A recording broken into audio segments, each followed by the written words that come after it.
Greetings from Counseling Services, beloved Union students. I'm Tamrin Huelin, Director for Counseling Services at Union, and I, along with my colleagues, Mary Lawson Day, Brandon Bailey, and Nicole Young, wanted to reach out to you at this strange time to talk about some coping strategies during this time that may be useful to you, and also to talk about changes that we've been working hard to make to continue to make counseling services accessible to you as we are now social distancing and quarantined. It's a beautiful Sunday here in Jackson after a night of severe weather last night. And so I'm recording from my home on this Sunday, the Sabbath. This is also a totally new thing for me. I'm not a teacher, and I've also not used this to record myself before, so I'm going to do my best, but you'll see me looking away to my notes, so I apologize for that. So when we experience a crisis, we tend to fall into two camps. We tend to either approach or fight, or we tend to avoid or freeze. Dr. Joshua Knapp, psychologist, has provided some ways for us to think about which camp we fall into, which mode we tend to operate in during non-COVID-19 times. So for those who tend to approach or fight during non-COVID-19 times, you might be the person who finds yourself wanting to manage tasks on your own, to get things perfectly right, not to ask others for help. You might compulsively check tasks that you've completed, fearing that you've made a mistake. For those who tend towards avoidance or flight, you may be prone to delaying important tasks, procrastinating, kicking the cans down the road, so to speak. You may struggle with just avoidance in general, especially when you're unsure about how things will turn out. So which camp do you most often find yourself in? Reflect on how you have navigated this crisis as one who either fights or freezes, or some combination of both. We've lost so much control in this situation, all of us have. We were designed by God to rule and subdue over certain things each day of our lives. And now there's a limited amount that we can steward in the ways that we did in the past. This can send us into a sense of learned helplessness or grief, or both. Scott Baronato wrote a wonderful article for the Harvard Business Review entitled "That Discomfort You Feel is Grief." I'd encourage you to read it. I will summarize some of his key points and quotes from that article here now. He talks a little bit about the collective grief that is in the air as we have lost all sense of normalcy. We're fearing the economic toll and what life will look like in the future. And we experience the loss of social connection in this time. And we're also experiencing what he calls anticipatory grief. With this invisible virus, our primitive mind knows that something bad is happening, but we can't see it. That's one of the hardest things. This breaks our sense of safety.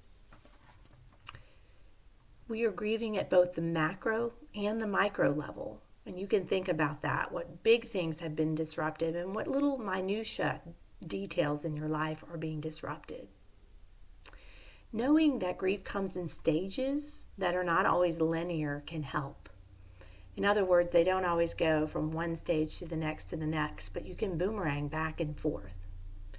The stages of grief that you probably have heard of are denial, anger, bargaining, sadness, and acceptance. Bernardino gives us some ways to think about each of those stages, some thoughts that might come with them during this time. With denial, we might be thinking, this virus won't affect me. With anger, we might think, you're making me stay home and taking away all my activities. With bargaining, we might be thinking, okay, if I social distance for 2 weeks, then everything will be better, right? And with sadness, we might think, I don't know when this will end. With acceptance, we might find ourselves thinking, this is really happening. I have to figure out how to proceed. So today, I would encourage you to reflect on where you are. Have you been fighting or fleeing the situation? And where are you in the stages of grief? Where do you find yourself? Ask yourself what you have lost that is most precious to you at this time. And then talk with someone you trust, or talk to God, or journal to God about how you feel about those losses. Also, ask, who and what am I worried about today? I would encourage you to make a list of the things that you cannot control. For instance, I can't control the lack of ventilators, or you can't control the fact that you're not able to go to classes with your peers anymore. Limit the time that you think about what you can't control, but do think about it. In Matthew 6, Jesus tells us that none of us adds anything to our lives by worrying. After you've listed out what you can't control, list out what you do have control over today.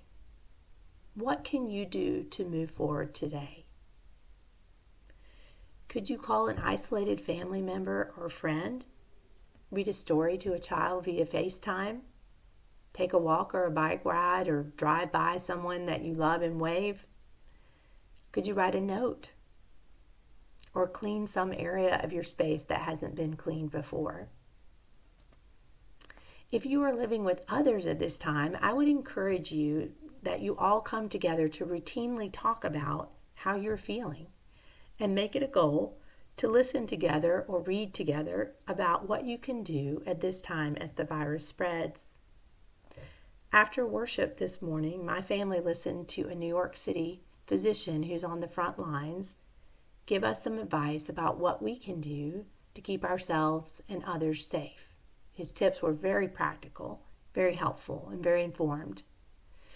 Prior to doing that together, we all had our own individual ideas or things we'd been reading of what we should be doing, and the differences in what we were reading and thinking about were dividing us silently. So we've agreed to try and review some things about the situation as a group regularly moving forward. As Christ followers, we are able to both lament and to pray at this time. The Psalms are an excellent tool, or the Book of Lamentations. Prayer walking is another good thing. If you're concerned about some medical professionals in your area, or a campus, or a community area, you can walk it and pray. You can also take some time looking at the history of God's people when they experienced hardships, plagues, and trials. How did they deal with God during that time, and how did He deal with them? How were they resilient? What kind of things did they learn during that time? Do what you can to remember that God is still active, loving, and present at this time. Our pastor challenged us this morning in his video message to our church to look daily for resurrection reminders. It would be great to make a list of those. What are we grateful for today? Where are we seeing resurrection reminders? Finally, I would encourage you to develop habits and routines that give your life structure at this very unstructured time. Campus Rec is offering workouts, and exercise is a great way to cope during this time. Nurse Paul is offering good guidance from the CDC on what we should be doing with COVID-19. The Student Life team remains allied in our desire to serve you in new ways, and we're learning along with you what those ways should look like. If you have a personal history of mental health struggles, the burden will be even higher for you to find a rhythm that lovingly nurtures your body, mind, and soul. during this time of pandemic. The good news is that those with mental health struggles and those without are having to reinvent the wheel and learn to cope. And so that opens up opportunities for us to have conversations together about how we're doing that well and how we're not doing it so well. We hope to continue to pop back on here, offering tips and tools and just staying connected in the days ahead. If there are topics that you would benefit from us covering, please let us know. We will be offering counseling services via Zoom for healthcare, which is a secure platform, or via the phone if you don't have that capability. We are also open to starting up more groups on topics like grief or praying through uncertain times or any other topic that would be useful to you. If you are out of state, these things may not be possible for us to do at this time across state lines, but we would prefer to discuss that with you individually, so please do reach out and we'll be glad to contact you. You can reach us by email, or you can go to the website and our counseling page and click the red Make an Appointment button. Beloved Union students, I will leave you with the words of our Savior, Jesus Christ, who says, I have said these things to you, that in me you may have peace. In the world you will have tribulation, but take heart, I have overcome the world. John 16, verse 33. We look forward to seeing you in person soon, and until then, we'll try and continue to stay connected here. The Lord bless and keep you.